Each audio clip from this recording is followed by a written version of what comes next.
ज्ञानतिमिरान्धस्य ज्ञानाञ्जनशलाकया चक्षुरुन्मिलितं येन तस्मै श्रीगुरुवे नमः। वाञ्छाकल्पतरुभ्यश्च कृपा सिन्धुभ्यैव च पतितानां पावनेभ्यो वैष्णवेभ्यो नमो नमः। नमो महावदन्याय कृष्ण प्रेम प्रदायते कृष्णाय कृष्ण चैतन्य नाम्ने गौरत्विषे नमः। हे कृष्ण करुणा सिंधो दीनबंधो जगत्पते गोपेश गोपिका कांत राधा कांत नमोस्तुते। तप्त कांचन गौरांगी राधे वृंदावनेश्वरी वृषभानुसुते देवी प्रणमामि हरिप्रिये। वृंदायै तुलसीदेव्यै प्रियायै केशवस्य च कृष्णभक्तिप्रदे देवी सत्यवत्यै नमो नमः। श्री कृष्ण चैतन्य प्रभो नित्यानंद श्री अद्वैत गदाधर शिवासादि गौरभक्त वृंद। हरे कृष्ण कृष्ण कृष्ण हरे हरे हरे राम राम राम हरे हरे। हरे कृष्णा। सर्वप्रथम मैं अपने गुरुपाद पद ओम विष्णुपाद अष्टोत्तर शत श्री श्रीमद् भक्तिवेदांत माधव गोस्वामी महाराज के चरण कमलों में अनंत कोटि दंडवत प्रणाम ज्ञापन करता हूँ। हम लोग श्रीमद् भगवद गीता में 9वें अध्याय का श्रवण कर रहे हैं। आज हम इसका अंतिम श्लोक जो है 34वां श्लोक उसका श्रवण करते हैं। वहां भगवान बता रहे हैं, मन्मना भव मद्भक्तो मद्याजी माम नमस्कुरु मामे वैश्यसि युक्त्वैव आत्मानं मत्परायणः। यहां कह रहे हैं, पिछले श्लोक में भगवान ने अर्जुन को आदेश दिया था भजन का, भजस्व माम। इस संसार को अनित्य मानकर दुखमय मानकर तुम मेरा भजन करो। तो यहां पर आदेश दिया था भगवान ने, अनित्यम असुखम लोकम इमं प्राप्य भजस्व माम, कि ये जो संसार है अनित्य है और दुखालय है, सुख तो है ही नहीं इसमें, तो तुम मेरा भजन करो। इस प्रकार से आदेश दिया था भगवान ने अर्जुन को। अब यहां पर कह रहे हैं, उस भजन पद्धति को यहां पर बताया जा रहा है। तो उसको बताते हुए यहां पर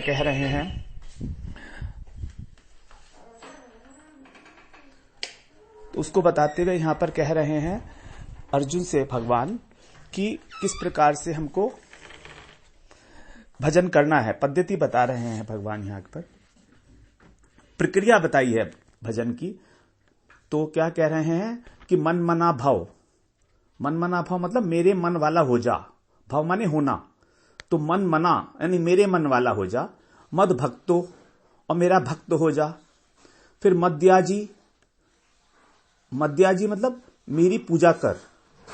और माम नमस्कुरु और मुझे नमस्कार कर। तो मेरा मन वाला हो, मेरा भक्त हो, मेरी पूजा परायण हो और मेरे को नमस्कार कर। इस प्रकार से जब तुम मत परायण मेरे परायण होकर, अर्थात मेरा आश्रय लेकर, मेरी शरण लेकर, जब तुम आत्मानम माने अपने आप को, युक्त्वा माने जोड़कर, युक्त्वा एवं माने इस प्रकार। तो इन 4 प्रकार से भगवान कह रहे हैं कि तुम मुझसे जुड़ सकते हो।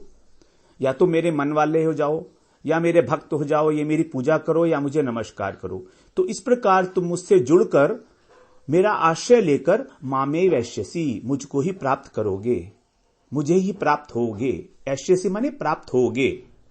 तो भगवान ने अपनी प्राप्ति का उपाय बताया है यहां पर 4 प्रकार के क्रियाएं बताकर। मनमना भव मद्भक्तो मद्याजी माम नमस्कुरु। तो इस प्रकार से भगवान से युक्त हुआ जा सकता है। और इन सब में इंपॉर्टेंट है मत परायण, मेरा आश्रय ले, किसी और का आश्रय नहीं लेना है। तो भजन प्रणाली बताते हुए भगवान इस प्रकार से इस अध्याय का उपसंहार कर रहे हैं। वास्तव में कृष्ण प्रेम जो है वही जीव मात्र का परम प्रयोजन है।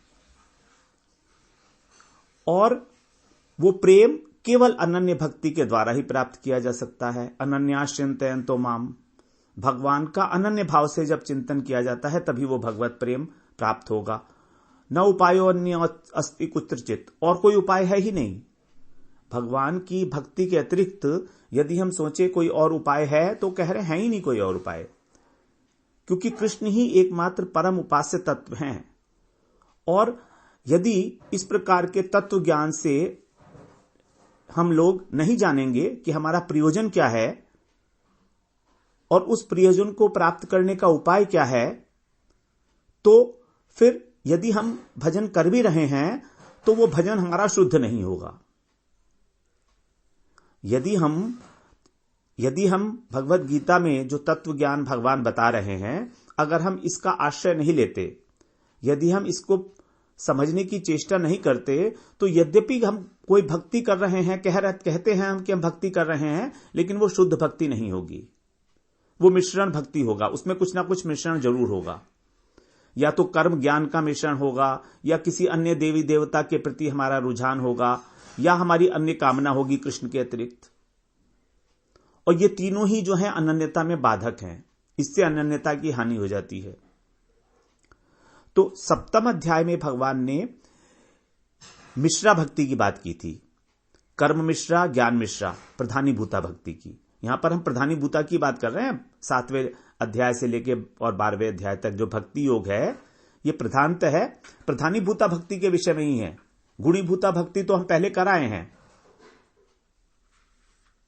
प्रथम षष्ठक के अंदर गुणीभूता भक्ति बताई थी भगवान ने, लेकिन यहां प्रधानीभूता है। प्रधानीभूता का मतलब है जहां पर भक्ति अधिक परिमाण में है और कर्म और ज्ञान जो है वो थोड़ा सा उसमें अंश है।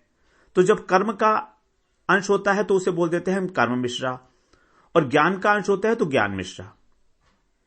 8वें अध्याय में भगवान ने योग मिश्रा प्रधानीभूता भक्ति की बात की थी, अष्टांग योग की चर्चा की थी वहां पर, और शुद्ध भक्ति का संकेत किया था केवल 14वें श्लोक में, अनन्य चेता सततम यो माम स्मृति नित्यशः, कि जो अनन्य चित्त से निरंतर नित्य मेरा स्मरण करता है, तस्या हम सुलभ पार्थ नित्य युक्त से योगिन, उस योगी के लिए मैं सुलभ हो जाता हूं। तो वो संकेत किया था भगवान ने 14वें श्लोक में 8वें अध्याय के। लेकिन यहां पर अब 9वें अध्याय में प्रधानतः शुद्ध भक्ति का विचार है। तो शुद्ध भक्ति की भांति जो प्रतीत होती है, शुद्ध भक्ति की भांति जो प्रतीत होती है, अर्थात जिसके अंदर अन्य देवी देवताओं की भक्ति भी शामिल है, अन्य देवी देवताओं का पूजन भी शामिल हो जाता है, तो ये एक दोष है। तो इसलिए इस दोष को भी वर्णन करना आवश्यक है, क्योंकि यदि हम इस दोष का नहीं वर्णन करेंगे तो हमें पता कैसे लगेगा। इसीलिए भगवान ने 9वें अध्याय में यह बात भी कही है, 9वें अध्याय में ही यह बात कही है भगवान ने कि वो अगर आप इस प्रकार की भक्ति करते हैं अन्य देवी देवताओं की, तो वो अविधि पूर्वकम होगी, अविधि होगी, विधि नहीं होगी। वो 23वें श्लोक में बताया था भगवान ने, हम लोग श्रवण कराए हैं उसको।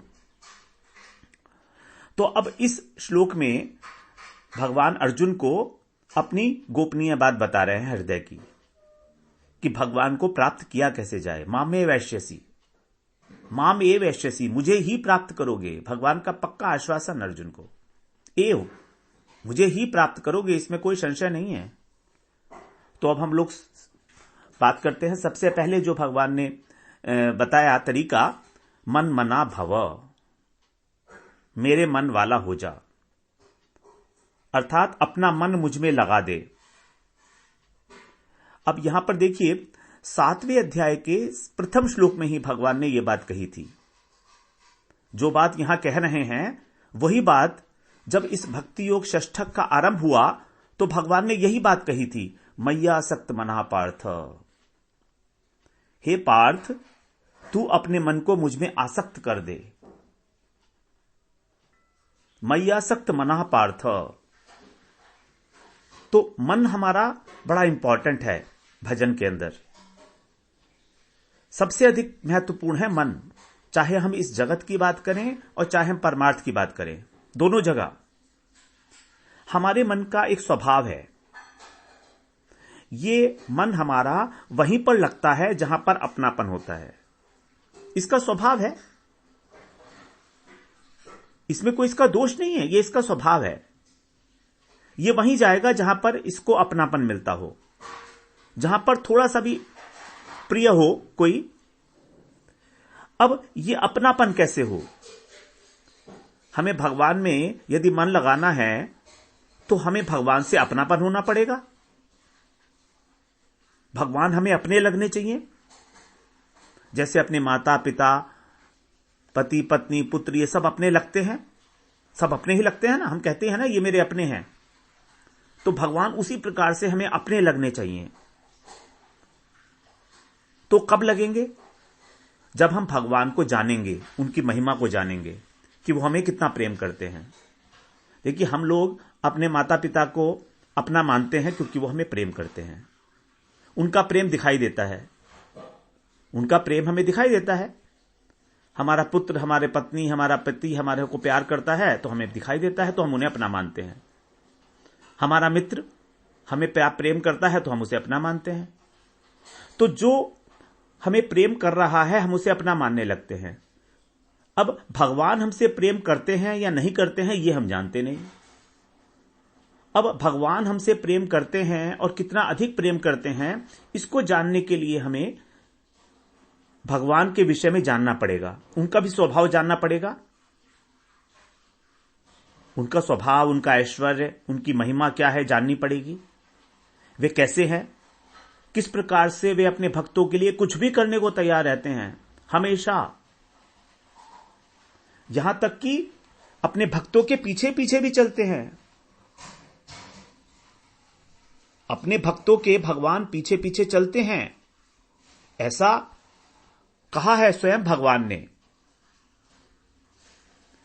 11वें अध्याय के 11वें स्कंध में, श्रीमद् भागवत पुराण में 11वें स्कंध के 14वें अध्याय के और 16वें श्लोक में भगवान कह रहे हैं, निरपेक्षम मुनि शांतम निर्वैरम सरद समदर्शनम अनुव्रजाम्यहम नित्यम अनुव्रजाम्यहम नित्यम पूये इत्यादि रेणुभि। पूये इत्यंघ्रि इत्यादि इत्यंघ्रि रेणुभि। भगवान बता रहे हैं कि भगवान किस प्रकार से अपने भक्तों के पीछे चलते हैं। वो भक्त कैसे हैं? सबसे पहले बताया उनका लक्षण, निरपेक्षम, निरपेक्ष हैं। उन्हें कोई अपेक्षा नहीं है इस संसार से, किसी की कोई अपेक्षा नहीं है। अपेक्षा है केवल भगवान से, केवल भगवान से। वो मुनि है, मनन करते हैं, जगत का चिंतन नहीं करते हैं, भगवत चिंतन करते हैं। मुनि शांतम, शांत हैं। निर्वैरम, किसी से राग द्वेष नहीं है उनका, कोई बैर नहीं है, ना आसक्ति है ना द्वेष है। सबके प्रति समान दर्शन, समदर्शनम, समदर्शी हैं। उस मुनि के पीछे भगवान कह रहे हैं अनुव्रजाम्य अहम, मैं अनुव्रजाम्य अहम नित्यम, मैं निरंतर उसके पीछे चलता हूं। भगवान क्यों चलते हैं? पूयेति अंघ्रि रेणु भी, कि उसके चरणों की धूल उड़कर मेरे ऊपर पड़ जाए और मैं पवित्र हो जाऊं। ये भगवान कह रहे हैं कि मैं उस भक्त के पीछे पीछे चलता हूं कि उसके चरणों की धूल मेरे ऊपर पड़ जाए और मैं पवित्र हो जाऊं। पूये, पवित्र होने के लिए। तो भगवान पीछे क्यों चलते हैं? क्योंकि भगवान अगर उससे कहेंगे तो मेरे को अपने चरणों की धूल दे दे, तो वो देगा क्या? वो नहीं देगा। इसलिए उसको बिना बताए ही भगवान ऐसा करते हैं। अब ये बात सुनने में तो अच्छी नहीं लगेगी ना कि भगवान भक्त के पीछे चले, लेकिन वास्तव में ऐसा ही है। पांडव लोग जब जंगल में रहते थे तो कृष्ण वहीं जाते थे उनसे मिलने के लिए। अगर कृष्ण जाते तो क्या पांडवों चाहते तो क्या पांडवों को वनवास होता? वो चाहते तो पर वनवास ही नहीं होता उनको। ऐसी कुछ लीला रच देते भगवान तो। लेकिन भगवान अपने भक्तों के प्रति अपना वात्सल्य दिखाने के लिए उनके पास, उनसे वन में भी मिलने जाते थे। और अपने भक्तों के वश में तो रहते ही हैं। भक्ति वशः पुरुषो भक्ति रेव भूयसी, भक्ति साधन भूयसी। भक्ति जो है उसी के वश में रहते हैं भगवान। दुर्वासा जी से भी यही बात कही भगवान ने 9वें स्कंध के 4 अध्याय के 66वें श्लोक में। मयि निर्बद्ध हृदया साधवः समदर्शनः वशी कुर्वन्ति मां भक्त्या सत स्त्रियः सत्पथिम यथा। मयि निर्बद्ध हृदया साधवः समदर्शन, जो साधु समदर्शी हैं और जिन्होंने अपने हृदय को मेरे चरण कमलों से बांध दिया है। मयि निर्बद्ध हृदया वशी कुर्वन्ति मां भक्त्या, वे भक्त मेरे मुझे उसी प्रकार से वश में कर लेते हैं जिस प्रकार से एक सत स्त्री अपने सत पति को वश में कर लेती है। क्या उदाहरण दिया है भगवान ने भी। सत स्त्री अपने सत पति को जिस प्रकार से वश में कर लेती है, उसी प्रकार से भगवान अपने भक्तों के वश में हो जाते हैं। तो यदि एक बार भी साधक को भजन करते हुए इस बात का अनुभव हो जाए कि भगवान हमेशा मेरा ध्यान रखते हैं, चाहे कैसी भी परिस्थिति हो, मुझे शक्ति देते हैं, अगर यह अनुभव में आ जाए, अनुभूति में आ जाए क्षण मात्र के लिए भी, तो उसकी जगत की किसी भी वस्तु के प्रति रमणीय बुद्धि नहीं होगी। उसे संसार का बड़े से बड़ा आकर्षण भी आकर्षित नहीं कर सकता। सब कुछ फीका पड़ जाएगा भगवान की कृपा वत्सलता, भगवान की भक्त वत्सलता के आगे। और इस अवस्था में ही भगवत चिंतन, भगवान का सतत निरंतर हो सकता है, क्योंकि वही उसके प्राणों का आधार होगा। फिर यदि किसी समय में भगवत चिंतन नहीं हो रहा है, तो भगवत चिंतन अगर नहीं हो रहा है किसी समय में, तो उसको लगेगा कि फिर प्राण क्यों धारण करने।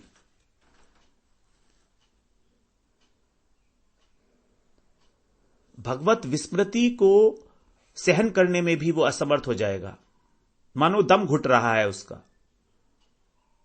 हनुमान जी ने ये बात कही है, कह हनुमंत वे पति प्रभु सोई, जब तब सुमिरन भजन न होई, जब तब सुमिरन भजन न होई।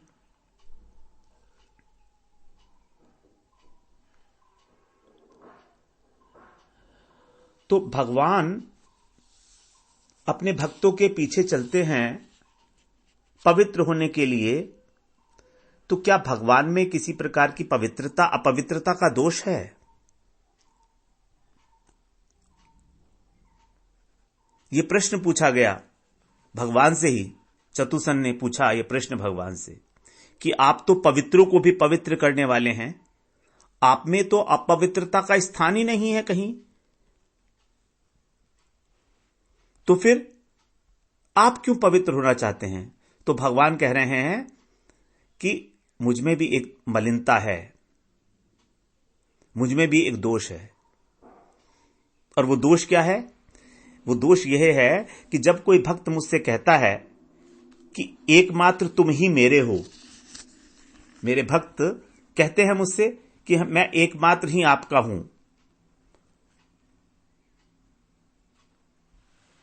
वो कहते हैं मुझसे, तो इसमें मैं ये नहीं कह पाता उनसे ईमानदारी पूर्वक कि मैं भी तुम्हारा हूं, क्योंकि मैं तो सबका हूं। भगवान तो अपने सभी भक्तों के हैं, तो भगवान सभी भक्तों से कहते हैं कि तुम मेरे हो, तुम मेरे हो, तुम मेरे हो। तो उसके अंदर जिस प्रकार की एक निष्ठा है, मेरे भक्त में मेरे प्रति जो जिस प्रकार की एक निष्ठा है, उस प्रकार की एक निष्ठा मेरे अंदर नहीं है भक्त के प्रति। यही है मेरा कपट। भगवान कह रहे हैं यह है मेरा दोष, क्योंकि भगवान ने कहा है ये यथा माम प्रपद्यन्ते तांस्तये भजाम्यहम्। यदि भगवान को भक्त एकनिष्ठ होकर, एकांतिक भक्त भगवान का भजन कर रहा है, तो भगवान को भी उसका एकांतिक भजन ही करना चाहिए। लेकिन भगवान ऐसा नहीं करते, क्योंकि भगवान के तो एक भक्त नहीं है, असंख्य भक्त हैं भगवान के। यही है कपट, यही है दोष भगवान का। ईमानदारी से नहीं कह पाते भगवान ये बात सच्चे हृदय से कि मैं केवल तुम्हारा ही हूं। इसी दोष से मुक्त होने के लिए भक्तों की चरण धूलि धारण करते हैं भगवान। बड़ा मार्मिक प्रसंग है ये कि भगवान अपने भक्तों के पीछे चलते हैं, उनकी चरण धूलि धारण करने के लिए हमेशा तैयार रहते हैं। तो अब यहां पर जब मन बना भव कहा भगवान ने, मेरे मन वाला हो जा, इसका मतलब है कि अपने मन को भगवान को समर्पित करना है। अब यदि हम मन को समझने की चेष्टा करें तो मन के अंदर वृत्तियां होती हैं।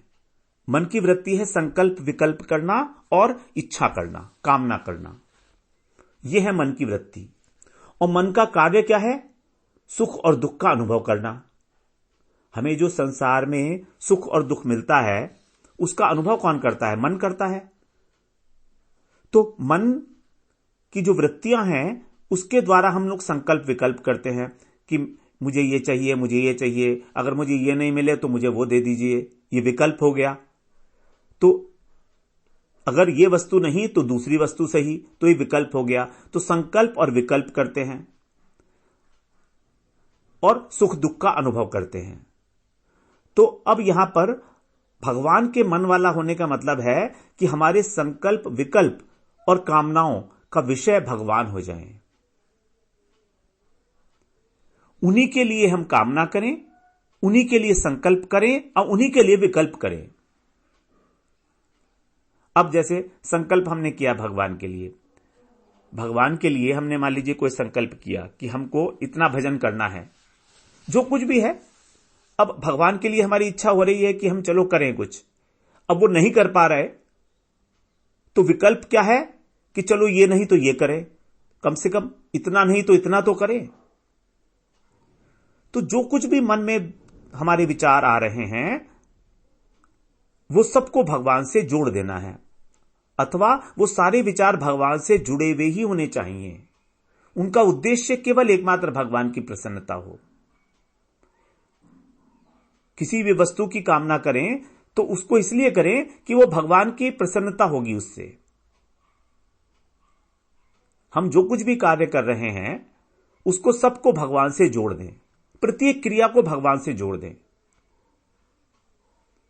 तो ये हो गई हमारा संकल्प विकल्प। दूसरा है हमारा सुख और दुख। अब जो सुख दुख मिल रहा है हमको, इसमें दोनों में ही भगवान की कृपा का अनुभव करना चाहिए। मन मना भाव को यदि हम समझने की चेष्टा करें तो इसको दो स्तर पर हम समझ रहे हैं। पहला स्तर है मन की वृत्तियों से संबंधित, अर्थात संकल्प विकल्प और कामनाएं सब भगवान के उद्देश्य से हों। और दूसरा है मन का कार्य, सुख और दुख का अनुभव। तो सुख और दुख का अनुभव जो है, ये जो हो रहा है, इसके अंदर भगवान की कृपा का दर्शन करें, भगवत कृपा का दर्शन। अब भगवत कृपा का दर्शन कैसे करें? इसके लिए श्रीमद् भागवत पुराण में ही ब्रह्मा जी ने स्तुति में बहुत सुंदर श्लोक बताया है, बहुत सुंदर बात बताई है, एक जो हमारे लिए परम उपयोगी है, परम उपादेय है हमारे लिए। वो एक हमारे को एक दृष्टिकोण प्रदान करती है कि किस प्रकार से हम भगवान की कृपा का अनुभव कर सकते हैं सुख और दुख में। 10वें स्कंध के 14वें अध्याय में जब भगवान की स्तुति कर रहे हैं ब्रह्मा जी, तो 8वें श्लोक में कह रहे हैं, तत्ते अनुकंपां सुसमीक्षमाणो भुञ्जान एवात्मकृतं विपाकम् हृत्वाक् वपुभिर्वृषभानुना विदधन नमस्ते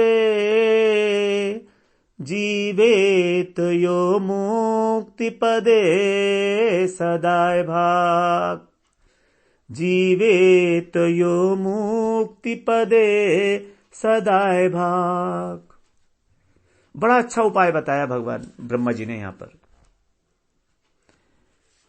तत्ते अनुकंपाम सुसमीक्षमाणो, भगवान की अनुकंपा, भगवान की करुणा का अनुभव करो प्रत्येक परिस्थिति में। सुसमीक्षमाणो, समीक्षमाणो, सुसमीक्षमाणो, अच्छे प्रकार से। अब सुसमीक्षमाणो के दो अर्थ किए गए हैं। एक तो अर्थ है इसका कि जो कुछ भी हमारे साथ हो रहा है, प्रत्येक घटना, उसके अंदर भगवान की कृपा का दर्शन। चाहे को प्रतिकूल परिस्थिति हो, चाहे को अनुकूल परिस्थिति हो, उसमें भगवत कृपा का दर्शन। चाहे सुख मिले, चाहे दुख मिले, उसमें भगवत कृपा का दर्शन। क्योंकि दिया हुआ तो उन्हीं का है ना। भगवान ही तो कर्म फल प्रदाता है। कर्म फल प्रदाता कौन है? भगवान है। तो उन्हीं का दिया हुआ है। और दूसरा है उनकी कृपा की प्रतीक्षा, आशाबंध। निरंतर हमें यह आशा होनी चाहिए, हमारे हृदय के अंदर ये उत्कट आशा होनी चाहिए कि भगवान मिलेंगे, भगवान मिलेंगे, हमें भगवत प्रेम की प्राप्ति होगी हमको। क्यों नहीं होगी? भगवान भी तो यही चाहते हैं ना। जो कमी है वो तो केवल हमारी ओर से है, थोड़ी सी। मैं कह रहा हूं थोड़ी सी कमी है, थोड़ी सी ही है वास्तव में कमी। अगर हम इसको समझ लें तो बहुत ज्यादा कमी भी नहीं है हमें। तो दो प्रकार से हमें कृपा का अनुभव करना है। एक तो प्रत्येक घटना में भगवत कृपा का दर्शन और भगवान की कृपा की प्रतीक्षा। दो प्रकार के अर्थ सुसमीक्षमाणों के बताए गए हैं। हमें ये विश्वास होना चाहिए कि भगवान की कृपा ही मेरा सर्वस्व है, मेरा एकमात्र संबल है, मेरा एकमात्र बल है।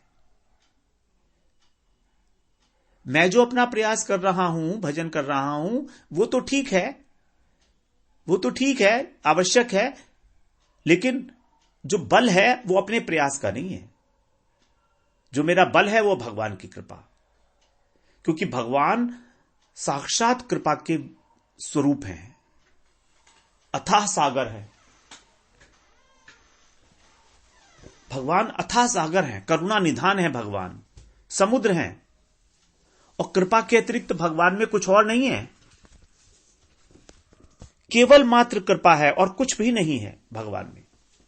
तो चाहे हमें सुख मिले, चाहे हमें दुख मिले, इन सब के अंदर हमें भगवान की कृपा का दर्शन करना है। भगवत कृपा ही मेरा एकमात्र संबल है, वही भगवत कृपा ही मेरा एकमात्र बल है।